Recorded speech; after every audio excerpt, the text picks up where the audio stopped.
აქ ვაწყდებით ერთ საინტერესო საკითხს, რასაც ქვია ვიწრო დარგობრივი ეგოცენტრიზმი.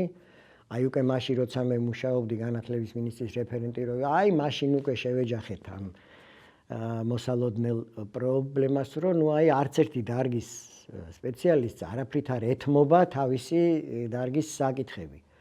და ყველას მიაჩნია, რომ ქვეყანა დაიქცევა, თუ კი ეს არ ვასწავლეთ ყველა ბავშვს. მახსენდება მეც დამეწყო ეს რეფლექსია. ვიწრო დარგობრივი ეგოცენტრიზმი, ის მხოლოდ თავის დარგის თვალსაზრისით ხედავს და აი ესეც ფსიქოლოგიაა. მაშინ ფსიქოლოგია იცი რა არის, რომ აი ერთი იქიდან შეხედე რა, შენ ასე რო ხედავ, კი ბატონო, ეს შენ ხარ მასეთი. მაგრამ 95% ადამიანების არ არის შენნაირი. პროფესიული ძალაუფლების საკითხებსაც ხომ არ უკავშირდება ეს? თუ ძალაუფლებასაც უკავშირდება, კი, რა თქმა უნდა. აი პროფესიული ძალაუფლება, რომ ესე ჩემი პროფესია უფრო მნიშვნელოვანია ვიდრე სხვისი. და სინამდვილეში ამის უკან შეიძლება ვივარაუდოთ, რომ არის ესეც გავლენის თემაა? კი, გავლენის თემაა, სოციალური გავლენის საკითხია. არა, თუ ჩემი პროფესია უპირატესია სხვა პროფესიებთან შედარებით.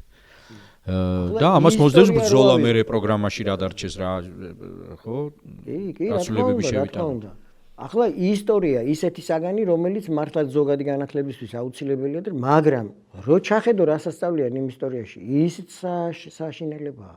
ასწავლიან ვიწრო დარგობრივ რაღაცა იმას წყაროцოდნე რა თუნდა აი თქვენ ან მე რამაში გვჭირდება წყაროцოდნეობის საკითხები? რაში? აი რისთვის?